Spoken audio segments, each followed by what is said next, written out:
Thank you, Mr. Chairman. Good to see you again and get to talk with you about your nomination, Mr. Blanche. And everything that I warned about in my introduction seems to be proving true, that good faith and nuance is just going to be thrown out the door as a price to be paid for clicks and tweets and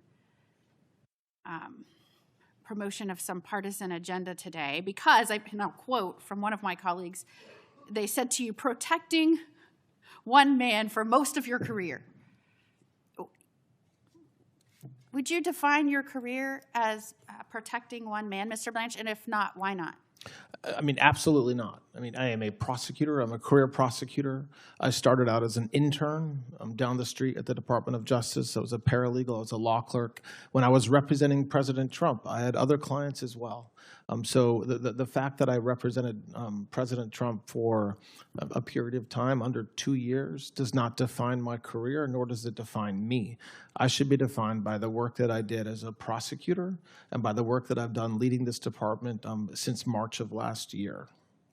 I think one of the true crises that we face as a nation right now, and you can pick the subject matter at which this would apply, but the American people who are supposed to be where the power lies in this country. It was how our government was set up. It was a government to serve them and first and foremost to protect their rights. And as part of that, even our founding fathers said, in order to do that, you have to have a government that effectuates safety. And so I truly believe that your agency is one of the most important in our government structure for those reasons, because you have the responsibility of all of that.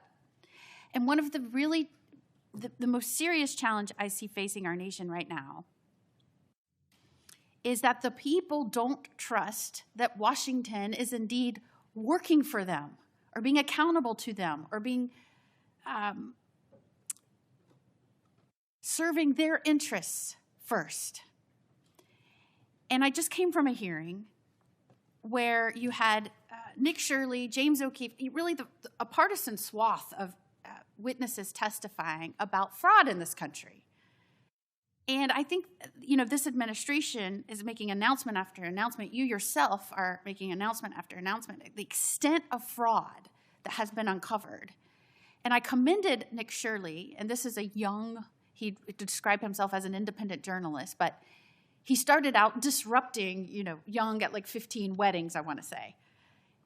And I think that spirit of challenging the status quo or formality has really driven him to disrupt what I think the American people believe is a bureaucracy historically that has not only maybe because of its size, maybe because personnel in there aren't too quick to want to uncover, but has really been not inclined, complacent, or is set up to not uncover and really go after some of this fraud. And I've been astounded by the amount that this administration has uncovered. And I commend people like Nick Shirley and James O'Keefe that have been out there because they're American citizens and they believe that their government owes them accountability and stewardship of taxpayer money, first and foremost. And he said, I can't believe that for so long, nobody paid attention to this. And we're seeing just fraud that is just something that we haven't imagined.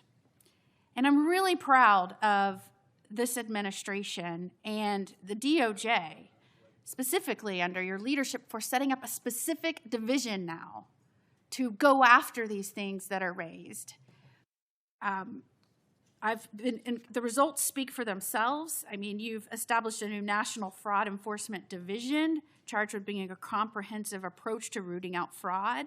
We just saw a 2026 National Healthcare Fraud Takedown where you charged 455 defendants in connection with schemes involving more than $6.5 billion in fraud. I believe we brought together the most states and territories ever in the history of the department's existence in going after fraud. That was all under your leadership and this administration. And I think that delivers a remarkable message, not only to the people out there committing this fraud against the American taxpayer and really against the next generation that's going to inherit this. I mean, I'm a mother of a teenager right now. I feel terrible that they're going to inherit all of this.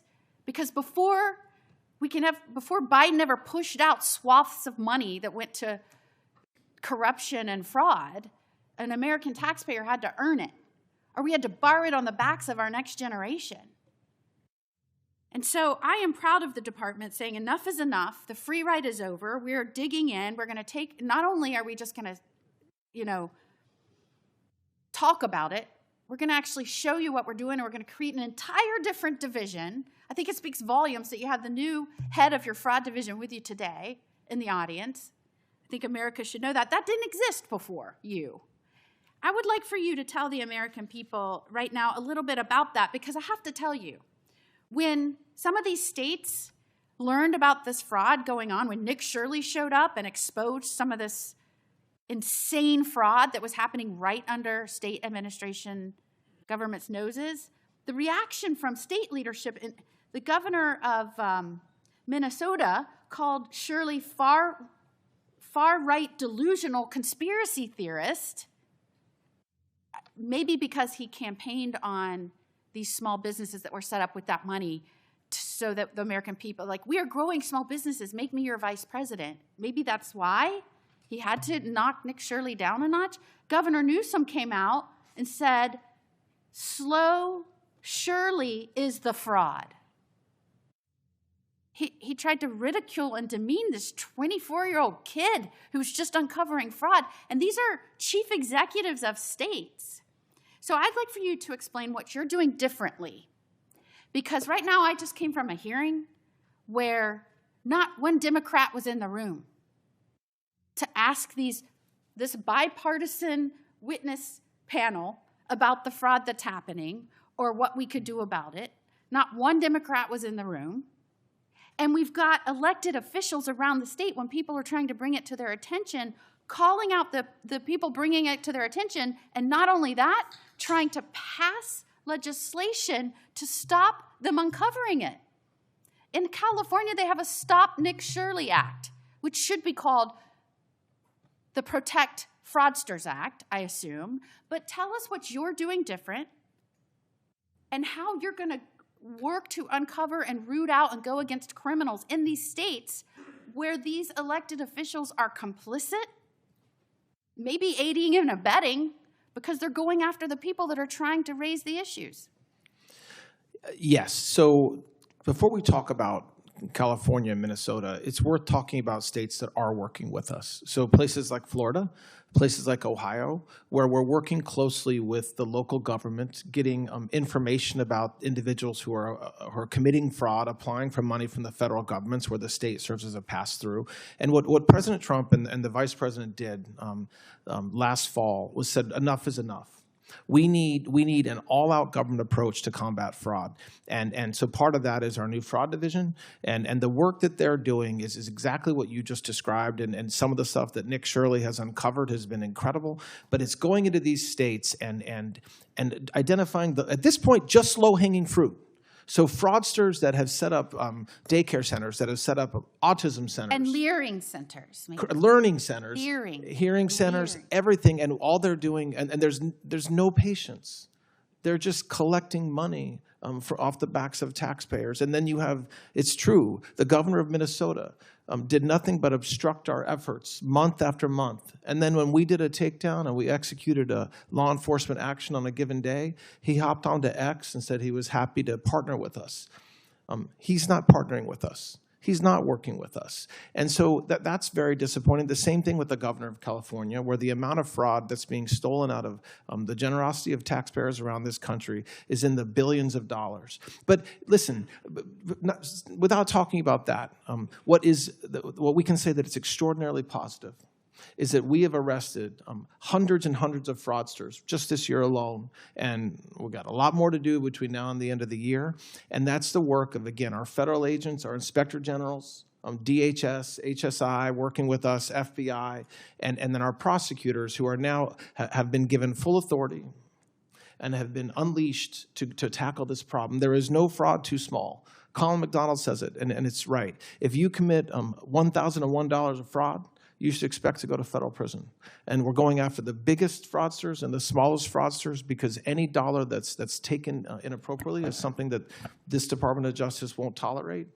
So it's a big effort, and it's going to take a lot of work. We're hiring a lot of prosecutors. We're using a lot of AUSAs around the country. But I expect that we'll continue to see the results that we're already seeing. So thank you very much for the work that you guys have done as well to help facilitate our success there. Thank you, Mr. Blanche. Senator. Support journalism you trust. Support PBS News. Donate now, or even better, start a monthly contribution today.